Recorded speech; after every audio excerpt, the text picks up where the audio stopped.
السلام علیکم دوستوں، میں ہوں آپ کی ہوسٹ ارسلہ۔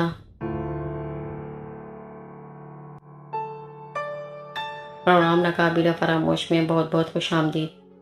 امید کرتی ہوں آپ سب لوگ خیریت سے ہوں گے۔ دوستوں، یہ واقعہ جنہوں نے ہمیں بھیجا ہے ان کا تعلق پاکستان سے ہے اور ان کا نام شاہان ہے۔ یہ واقعہ جو میں آپ کو بتانے جا رہا ہوں یہ میرے دادا نے مجھے سنایا تھا۔ بچپن سے لے کے بڑے ہونے تک میں اپنے دادا سے کئی قصے، کہانیاں اور واقعات سنتا آیا ہوں۔ ان میں سے یہ واقعہ میں آپ کو اپنے دادا کی زبانی بتانے جا رہا ہوں، جو کہ میرے دادا کے ساتھ تقریباً 1970 یا کم و بیش پیش آیا تھا۔ اس زمانے میں بگیاں چلا کرتی تھیں اور بڑے سفر کے لیے ٹرین چلا کرتی تھیں۔ یہ کافی پرانا دور تھا۔ دادا بتاتے تھے کہ میں ایک میڈیکل یونیورسٹی میں ٹیچر تھا۔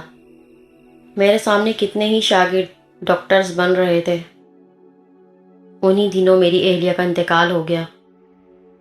میں جس علاقے میں رہتا تھا وہ بہت ہی سنسان ایریا تھا۔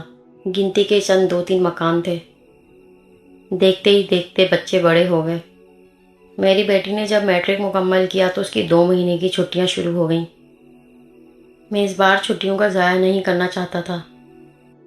بچوں کو علاقے سے دور کہیں گھمانے کے لیے لے جانا چاہ رہا تھا۔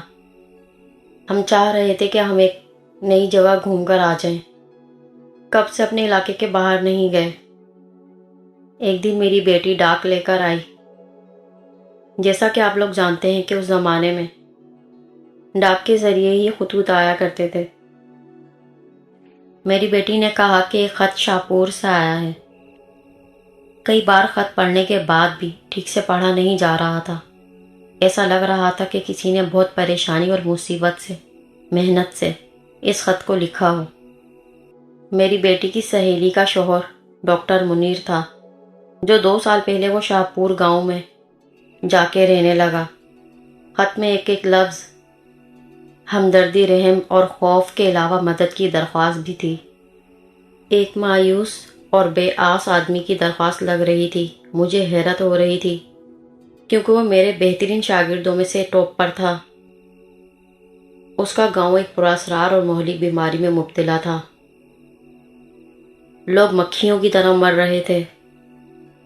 وہ خط میں مجھ سے مشورہ اور مدد مانگ رہا تھا، مگر یہ نہیں لکھا تھا کہ کس قسم کا مشورہ یا مدد چاہیے۔ یہ بات واقعی بڑی عجیب سی تھی۔ اسپیشلسٹ بن کر دوسرے ڈاکٹرز کی طرح شہر میں روپیہ بٹورنے کے بجائے وہ کہتا تھا کہ غریب دیہاتیوں کو علاج کی بہترین سہولتیں اس صورت میں ہی مل سکتی ہیں جب شہر کے ڈاکٹرز شہر کی زندگی کو چھوڑ کر دیہات میں رہنا شروع کر دیں گے۔ ایک نیک نیتی انسانیت کے ناطے لوگوں کو علاج کے لیے، ان کی خاطر۔ مگر میں حیران تھا کہ 2 سال دیہات میں گزارنے کے بعد اس کی ذہانت کیوں جواب دے گئی کہ اس نے عجیب طرح کا واضح خط لکھا۔ مجھے اس خط نے بہت الجھا کر رکھ دیا تھا۔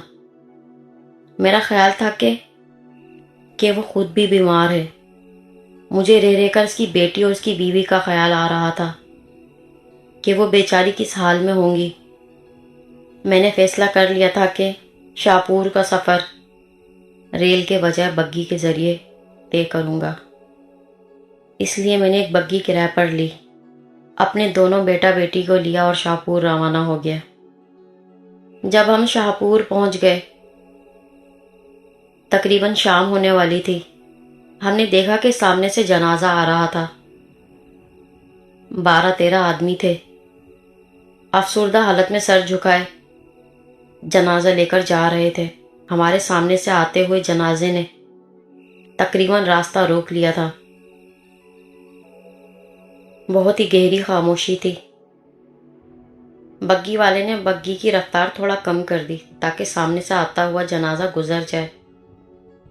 جنازہ ہمارے قریب آنے ہی والا تھا کہ اچانک سے تیز آندھی اٹھی۔ مٹی سے بھری ہوئی تیز آندھی چلنا شروع ہو گئی اور افراتفری میں جنازے میں شریک لوگوں میں بھگدڑ مچ گئی۔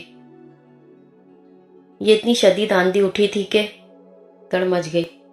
ان لوگوں نے سنبھلنے کی بہت کوشش کی لیکن افراتفری میں ان کا توازن بگڑ گیا اور جنازہ سڑک کے کنارے زمین پر گرا تو ایک مسخ شدہ لاش لڑک کر سڑک کے کنارے پر گری۔ اس کی آنکھیں پھٹی کی پھٹی ہوئی تھیں، جیسے وہ ہواؤں میں کچھ دیکھ رہی ہو۔ ہم بہت گھبرا گئے۔ ٹانگے والے نے فوراً ہی گھوڑوں پر قابو پایا۔ تھوڑی ہی دیر میں آندھی رک گئی۔ میں نے دوسرے لوگوں کے ساتھ مل کر لاش کو دوبارہ ڈولے میں رکھا۔ مولوی نے کہا کہ آپ یہاں نئے لگتے ہو، اس گاؤں میں آپ کیوں آئے ہو؟ کیا آپ نہیں جانتے کہ اس گاؤں میں پراسرار مہلک بیماری پھیلی ہوئی ہے؟ اور آپ کیا سمجھتے ہیں کہ یہ آندھی جو تھی، کیا یہ آندھی قدرتی طور پر تھی؟ یہ پراسرار حادثات ہمارے ساتھ آئے دن ہوتے رہتے ہیں۔ تو میں نے ان کو ساری بات بتائی، اور مولوی کے بتانے کے مطابق ایک پیر صاحب کا بہت بڑا آستانہ ہے مسجد میں، وہاں یہ سب گاؤں والے ساری رات بتاتے ہیں اور صبح ہوتے ہی اپنے اپنے گھروں میں رہتے ہیں، کیونکہ یہ پراسرار بیماری ہم اس گاؤں سے نکلنے نہیں دیتی۔ جو ایک بار اس گاؤں میں داخل ہو گیا وہ پھر کبھی بھی یہاں سے باہر نکلنے کی جرات نہیں کر سکتا۔ گاؤں سے باہر نکلنے کے لیے یہ جنگل والا راستہ جہاں آپ کھڑے ہیں ختم ہوتے ہی بھاگنے والا شخص پراسرار طریقے سے اکڑنے لگتا ہے، تڑپنے لگتا ہے۔ اس کے جسم پر جگہ جگہ خون سے بھرے ہوئے پھوڑے اگنے لگتے ہیں۔ آج تک ہمیں نہیں پتہ چل سکا کہ یہ پراسرار بیماری کون سی ہے، کہاں سے آئی، اور اچانک سے یہاں آئے دن ایک دم بہت تیز آندھی چلتی ہے۔ کبھی چھتوں سے خون ٹپکتا ہے، کبھی لوگوں کے جوتے پانی سے بھرے ہوئے ملتے ہیں، درختوں پر لوگوں کے کیچڑ میں بھرے ہوئے کپڑے لٹکے ہوئے ملتے ہیں، اور دیکھتے ہی دیکھتے دن بدن حالات بگڑتے گئے۔ اب ہمارے اس گاؤں میں چند ہی گنتی کے لوگ بچے ہیں۔ خدا کے لیے اپنی جان بچائیں اور یہاں سے جائیں۔ وہ ہمارے آگے ہاتھ جوڑ رہے تھے۔ مولوی نے بتایا کہ جو بھی شخص اس گاؤں سے فرار ہوا، آگے جا کر ایک کنواں ہے جس سے ہر وقت تعفن کی بدبو اٹھتی رہتی ہے۔ جو بھی شخص فرار ہونے کی کوشش کرتا ہے وہ کنویں کے اندر یا باہر اس کی لاش سڑی ہوئی پڑی ہوئی ملتی ہے۔ یہ قصہ سنتے ہی میری بیٹی نے کہا کہ بابا خدا کے لیے یہاں سے چلیں۔ تانگے والے نے کہا کہ میں نے آپ کو راستے میں بتایا بھی تھا کہ اس جنگل کے شروع ہوتے ہی میں چلا جاؤں گا۔ اب آپ کو میری بات پر یقین آ گیا ہوگا کہ اس گاؤں میں پراسرار بیماری کے علاوہ پراسرار معاملات بھی ہیں۔ میں بچوں کو لے کر واپس گھر آ گیا۔ آج تک میری سمجھ میں نہیں آیا کہ میرے شاگرد نے مجھے خط کیوں لکھا اور مجھے اس دیہات میں کیوں بلایا۔ وہ کیا چاہتا تھا؟ اس نے مجھے گاؤں میں پراسرار پھیلنے والی بیماری کے متعلق بھی بتایا، اور مولوی کے بتانے کے مطابق کہ وہ 1 سال پہلے ہی مر چکا تھا۔ یہ کیسا راز تھا؟ دوستوں، یہ تھا واقعہ جو ہمارے ایک لسنر شاہان نے ہمیں سینڈ کیا۔ آپ بھی اپنے واقعات ہمارے اسکرین پر دیے گئے واٹس ایپ نمبر پر شیئر کر سکتے ہیں۔ اپنے واقعات ہمیں ایسے ہی سینڈ کرتے رہیے گا۔ نئے آنے والے لوگ چینل کو سبسکرائب کر لیں، لائک کر لیں، اور بیل آئیکن کو بھی ہٹ کر دیں تاکہ میری ساری نوٹیفیکیشن، میری ساری ویڈیوز آپ تک پہنچ سکیں۔ اپنا بہت خیال کرتے رہیے گا، دعاؤں میں یاد کریے گا۔ اللہ حافظ، اللہ نگہبان۔